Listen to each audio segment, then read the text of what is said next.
Hello guys, I am Vinay Pandey, Master Teacher Chemistry at Vedantu, and let us solve question number 7 of JEE Advanced 2019 Paper 1 Chemistry. And here is the question. Question is, which of the following statement or statements are true? A. Statement 1, that is option number A. The two six-membered cyclic hemiacetal forms of D plus glucose are called anomers. Okay. Option B. Hydrolysis of sucrose gives dextrorotatory glucose and levorotatory fructose. Okay. Option C.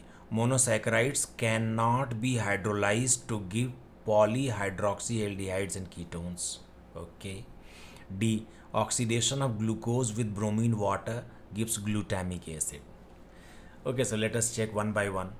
These two six-membered cyclic hemiacetal forms of D plus glucose are called anomers. Let us solve this. See, if you go for option A, you see two six-membered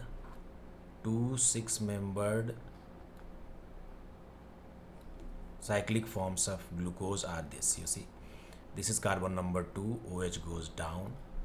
carbon number 3 OH is upward, carbon number 4 OH नीचे आएगा, carbon number 5 पर OH नहीं होता लेकिन यहाँ होता है CH2OH which is carbon number 6. If carbon number 1 has OH at down side it is called alpha D plus glucose, right. ठीक है ना. और अगर मैं इसकी एक दूसरी फॉर्म बनाऊँ जिसमें कार्बन नंबर 1 पर डिफरेंस है, carbon number 2 again has OH at down side, carbon number 3 H upward, carbon number 4 again down. ठीक है ना. कार्बन नंबर 5 के ऊपर कार्बन नंबर 6 है. अगर कार्बन नंबर 1 का OH अपवर्ड है, ठीक है ना, या इसको राइट और लेफ्ट ऐसे बोलते हैं, इसको अगर हम लोग इसमें बनाएं चेयर फॉर्म में, 6 मेंबर्ड रिंग है, ये 6 मेंबर्ड रिंग है, ये देखें आप, ये this is 6 membered ring. We are going to make a chair form of this. Carbon number 2, carbon number 3, carbon number 4 के जो ग्रुप्स हैं और कार्बन नंबर 5 के, वो सब इक्वेटोरियल पर होते हैं, राइट. अगर कार्बन नंबर 1 का ये OH एक्सियल पर आया है वर्टिकली डाउन, ये अल्फा D प्लस ग्लूकोज. और ज़रा बीटा भी बना लेते हैं, ये देखें, this is beta. Carbon number 2 नीचे, carbon number 3 upward, carbon number 4 downward again, carbon number 5 is not having OH but it is having CH2OH which is carbon number 6 actually. And if carbon number 1 here has OH at equatorial, it is beta form. और आप देखें, when two carbohydrates are having difference in configuration only at carbon number 1 which is anomeric carbon, when two carbohydrates are having difference in configuration only at anomeric carbon, they are called anomers. That means alpha and beta are actually anomers. ये anomers होंगे, they are anomers. That means statement 1 is correct, true. This statement 1 is true. ठीक है. statement 2 क्या है?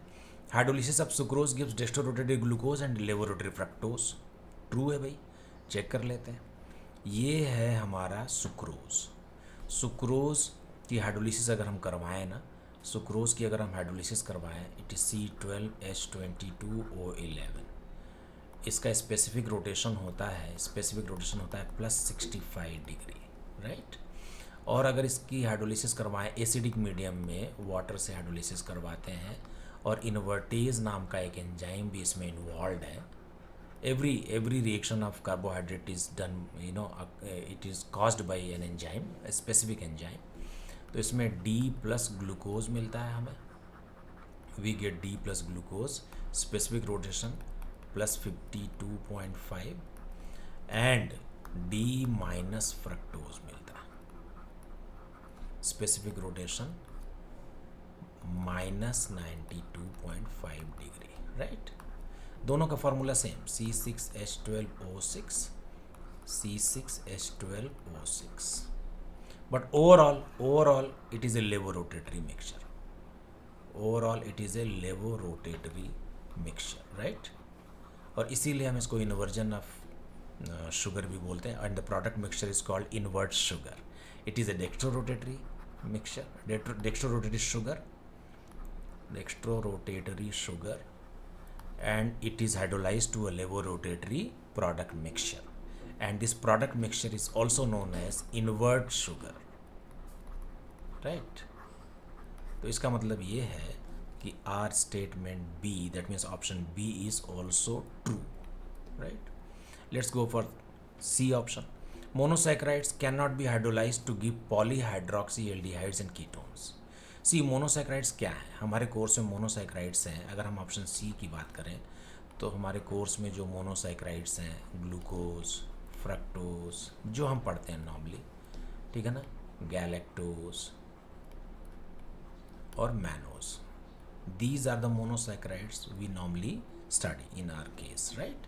वैसे तो monosaccharides कुल मिला के 16 है, मतलब एल्डोहेक्सोसिस केवल 16 है और एल्डोकीटोसिस 8 है कुल मिला के, कीटोहेक्सोसिस 8 है कुल मिला के, लेकिन जो नॉर्मली हम पढ़ते हैं वो ये है इनमें से. और मोनोसैक्राइड्स की डेफिनेशन ही यही है. Monosaccharides are those compounds which can not be simplified further by hydrolysis.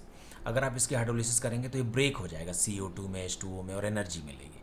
This is the most simplest carbohydrate unit. It can not be simplified further, ठीक है ना. जैसे मान लो हम कोई पॉलीसैकेराइड ले लें, ठीक है ना. अगर हम कोई पॉलीसैकेराइड ले लें, अब इस पॉलीसैकेराइड को जब हम ब्रेक करते हैं तो ये डाइसैकेराइड, ट्राइसैकेराइड या ओलिगोसैकेराइड 2 to 1 ओलिगोसैकेराइड में आता है. इस ओलिगोसैकेराइड को जब हम ब्रेक करते हैं तो मोनोसैकेराइड आता है. और इस मोनोसैकेराइड को ब्रेक करते हैं, of course every step some enzyme is involve. अगर इस मोनोसैकेराइड को हम ब्रेक करें तो फिर हमें सीधे CO2, H2O और एनर्जी मिलती है, ठीक है ना. तो इसका मतलब है कि statement C, that is option C, is also true statement.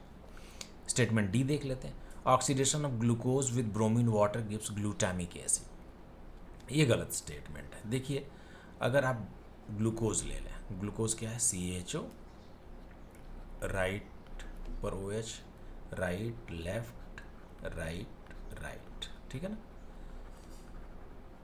This is glucose. If you oxidize it with bromine water is very mild oxidizing agent and it oxidizes this one.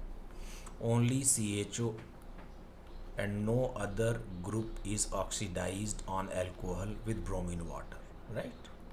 Bromine water से कोई और दूसरा group oxidize नहीं होता है.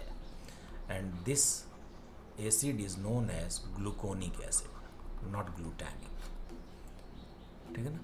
Gluconic acid ये होता है. ग्लूटामिक एसिड क्या होता है? ग्लूटामिक एसिड एक अमीनो एसिड है, ठीक है ना. मैं अगर यहाँ पे ग्लूटामिक एसिड की स्ट्रक्चर बना सकूँ, glutamic acid is an amino acid.